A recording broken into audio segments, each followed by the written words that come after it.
Baik, halo semuanya. Kami dari kelompok 7 dari kelas 645B07 akan mempresentasikan mengenai metode simplex PT Semen Bosowa Maros.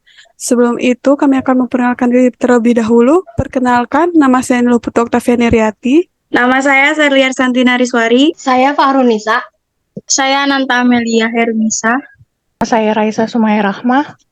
Saya Fiona dari Parianti. Poin materi yang akan kami sampaikan dalam presentasi ini ada 6, yaitu latar belakang, rumusan masalah, tujuan penelitian, profil perusahaan, pembahasan dan perhitungan, serta kesimpulan. Di sini ada latar belakang, yaitu industri semen telah menjadi salah satu tulang punggung perekonomian Indonesia. Komitmen pemerintah untuk melakukan pembangunan infrastruktur berskala besar ditambah dengan terus meningkatnya kebutuhan masyarakat akan tempat tinggal dapat menjadikan Indonesia sebagai salah satu pasar konstruksi terbesar di dunia, sehingga kebutuhan pasar semen dalam negeri diperkirakan akan terus mengalami peningkatan. Untuk menjaga agar dapat memenuhi permintaan yang tinggi akan semen selama puluhan tahun ke depan, Grup Bosowa Semen telah melaksanakan aktivitas usaha secara terpadu. Bosowa Semen melakukan penambangan bahan baku, produksi semen, hingga penyediaan logistik, jaringan distribusi, serta ready mix untuk memenuhi kebutuhan pasar di seluruh Indonesia.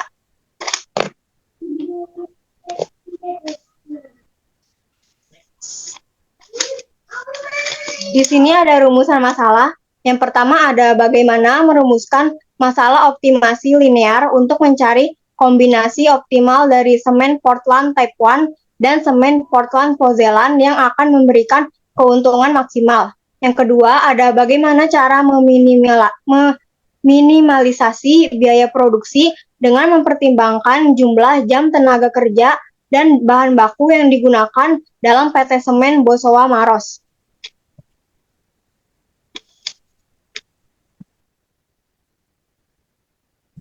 Tujuan penelitian. Yang pertama ada dapat merumuskan optimasi linear pada kombinasi semen Portland Type 1 atau OPC dan semen Portland Pozzolan atau PPC yang memberikan keuntungan maksimal. Yang kedua dapat mengetahui cara meminimalisasi biaya produksi dengan mempertimbangkan jumlah jam tenaga kerja dan bahan baku yang digunakan PT Semen Bosowa Maros. Selanjutnya ada profil perusahaan. Grup Bosowa Semen merupakan grup semen terbesar keempat di Indonesia dan satu-satunya perusahaan semen swasta nasional di Indonesia. Produk semen yang dikelola oleh PT Semen Bosowa Maros untuk saat ini adalah dengan memproduksi semen Portland tipe 1 atau OPC dan semen Portland Pozzolan atau PPC. Dalam menjalankan aktivitasnya, PT Semen Bosowa Maros berinduk kepada kebijakan perusahaan secara keseluruhan. Namun dalam menjalankan roda perusahaan, ketersediaan produk semen yang dimiliki disesuaikan dengan karakteristik daerah dan potensi daerah setempat. Dalam hal timbulnya perkembangan akibat laju pertumbuhan daerah, ketersediaan jenis produk semen akan menyesuaikan guna memenuhi laju perkembangan tersebut sesuai dengan misi perusahaan. Untuk pembahasannya, PT Semen Bosowa Maros memproduksi 2 jenis semen, yaitu semen Portland tipe 1 atau OPC dan semen Portland Pozzolan atau PPC. Perusahaan ini memiliki 2 jenis sumber daya, yaitu tenaga kerja dan bahan baku. OPC membutuhkan 2 jam tenaga kerja dan 1 ton bahan baku untuk diproduksi. PPC membutuhkan 1 jam tenaga kerja dan 2 ton bahan baku untuk diproduksi. Perusahaan memiliki ketersediaan 40 jam tenaga kerja dan 30 ton bahan baku setiap harinya. Keuntungan yang didapat dari setiap unit OPC adalah Rp300.000 dan dari PPC adalah Rp200.000. Penyelesaian. Langkah pertama adalah mendefinisikan variabel keputusan. X sama dengan jumlah unit OPC yang diproduksi setiap harinya. Y sama dengan jumlah unit PPC yang diproduksi setiap harinya. Fungsi tujuan atau maksimalkan keuntungan adalah Z sama dengan 300X ditambah 200Y dalam satuan 1000. Dengan mempertimbangkan kendala-kendala yang ada, dapat dirumuskan kendala sebagai berikut. 1. Tenaga kerja sama dengan 2X ditambah Y kurang dari atau sama dengan 40. Kedua, bahan baku sama dengan X ditambah 2Y sama dengan kurang dari 30. Selain itu, X dan Y harus non-negatif. X lebih dari atau sama dengan 0, dan Y lebih dari atau sama dengan 0. Fungsi tujuan. Z sama dengan 300X ditambah 200Y dalam satuan 1000. Dengan kendala-kendala yang pertama, tenaga kerja 2X ditambah Y kurang dari atau sama dengan 40. Yang kedua, bahan baku X ditambah 2Y kurang dari atau sama dengan 30. Yang ketiga, X lebih dari atau sama dengan 0, dan Y lebih dari atau sama dengan 0.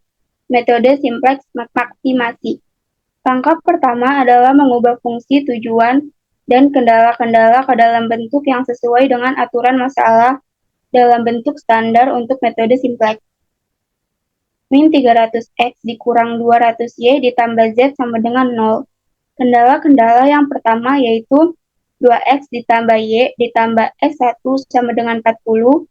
Yang kedua, X ditambah 2Y ditambah S2 sama dengan 30. Dan yang ketiga, X, Y, S1, dan S2 lebih dari atau sama dengan 0. Berikut adalah tabel iterasi 1. Langkah 1, pilih variabel yang masuk ke basis. Dalam kasus ini, kami akan memilih X karena memberikan kontribusi yang paling besar ke arah peningkatan keuntungan. Kami melakukan operasi baris elementer untuk mendapatkan 0 di bawah kolom variabel yang memasuki basis. Dengan menggunakan baris pertama sebagai pivot, lakukan operasi untuk mendapatkan 0 di bawah X sebagai berikut. Baris S1 baru dalam kurung kunci baru sama dengan buka kurung 2, 1, 1, 0, 40, tutup kurung, dibagi 2 sama dengan 1, 0,5, 0,5, 0, 20, baris S2 baru sama dengan baris S2 dikurang baris S1 baru sama dengan 1, 2, 0, 1, 30 dikurang 1, 0,5, 0,5, 0, 20 sama dengan 0, 1,5 minus 0,5, 1, 10. Baris Z baru sama dengan baris Z dikurang minus 300 dikali baris S1 sama dengan baris Z sama dengan minus 300 dikurang minus 300 dikali 2 sama dengan 0. Baris Z minus 200 dikurang minus 300 dikali 1 sama dengan 100. Baris Z 0 dikurang minus 300 dikali 1 sama dengan 300, baris Z 0 dikurang minus 300 dikali 0 sama dengan 0, baris Z 0 dikurang minus 300 dikali 40 sama dengan 12.000. Pada tabel yang berada di samping dijelaskan bahwa langkah kedua iterasi 2, yaitu pilih variabel yang masuk ke basis. Variabel Y memberikan kontribusi paling besar ke arah peningkatan keuntungan, yaitu dengan melakukan operasi baris elementer untuk mendapatkan 0 di bawah kolom variabel yang memasuki basis. Dalam hal ini, lakukan operasi untuk mendapatkan 0 di bawah Y sebagai berikut. Baris S2 baru sama dengan buka kurung 0, 1,5 minus 0,5, 1, 10 tutup kurung dibagi 1,5 sama dengan 0, 1 minus 1/3, 2/3, 20/3. Baris Z baru sama dengan baris Z dikurang 100 dikali baris X sama dengan buka kurung 0, 100, 300, 0, 12.000 tutup kurung dikurang 100 dikali buka kurung 1, 0,5, 0,5, 0, 20 tutup kurung sama dengan 0, 0, 200 minus 100, 14.000.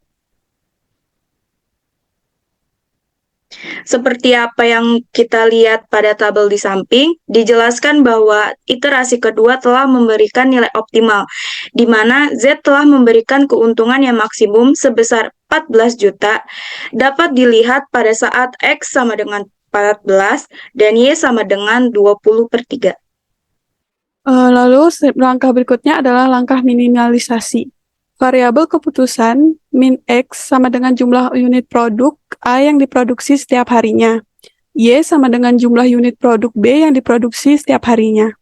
Fungsi tujuan untuk minimisasi biaya produk adalah Z sama dengan 2X ditambah Y. Kendala-kendala yang ada yang pertama yaitu ketersediaan tenaga kerja, 2X ditambah Y lebih kecil dari sama dengan 40. Yang kedua, ketersediaan bahan baku, X tambah 2Y lebih kecil dari sama dengan 30. Dan yang ketiga adalah non-negativitas, X lebih besar dari 0 dan Y lebih besar sama dengan dari 0. Dalam notasi bentuk standar simplex dengan teknik the big M, kita memiliki Z sama dengan 2X ditambah Y ditambah M1 dan ditambah M2. 2X ditambah Y dan ditambah M1 sama dengan 40, X ditambah 2Y ditambah M2 sama dengan 30, X, Y, M1 dan M2 lebih dari sama dengan 0. Berikut adalah kolom metode simplex untuk minimasi. Langkah 1 atau iterasi 1, pilihlah variabel yang masuk ke basis. Kita pilih X karena memiliki koefisien yang paling tinggi dalam fungsi tujuan. Lakukan operasi baris elementer untuk mendapatkan 0 di bawah kolom variabel yang memasuki basis. M1 dikurang 2 kali baris Z sama dengan baris M1 baru. M2 dikurang baris Z sama dengan baris M2 baru. Berikut adalah tabel hasil dari iterasi 1. Iterasi ini belum memberikan solusi optimal karena koefisien Z masih negatif, yaitu min 40. Mari lanjutkan ke iterasi kedua. Langkah kedua atau iterasi kedua, pilih variabel yang masuk ke basis. Kita pilih Y karena memiliki koefisien negatif dalam fungsi tujuan. Lakukan operasi baris elementer untuk mendapatkan 0 di bawah kolom variabel yang memasuki basis. X dikurang 0,5 dikali baris Z sama dengan baris X baru. M2 dikurang min 2,5 dikali baris Z sama dengan baris M2 baru. Berikut adalah hasil dari iterasi kedua. Iterasi kedua telah memberikan solusi optimal. Biaya produksi minimum adalah 100.000 dengan X sama dengan 0 dan Y sama dengan 4, menggunakan 10 ton bahan baku dan 4 jam tenaga kerja. Untuk kesimpulan dari metode simplex adalah, secara keseluruhan, penerapan metode kompleks dalam riset operasional menunjukkan potensi besar untuk meningkatkan pemahaman dan analisis dalam mengatasi permasalahan kompleks dalam operasi bisnis. Metode ini memungkinkan pemodelan dinamika sistem, analisis dampak perubahan, dan penemuan solusi optimal. Meskipun memberikan manfaat signifikan, tantangan muncul terutama dalam pengumpulan dan interpretasi data yang memerlukan pemahaman mendalam. Dengan komitmen dan dedikasi, metode kompleks dapat menjadi alat yang kuat untuk meningkatkan pengambilan keputusan dan efisiensi operasional dalam bisnis yang semakin kompleks. Baik, sekian presentasi dari kelompok kami. Terima kasih atas perhatiannya. Sampai jumpa di pertemuan berikutnya.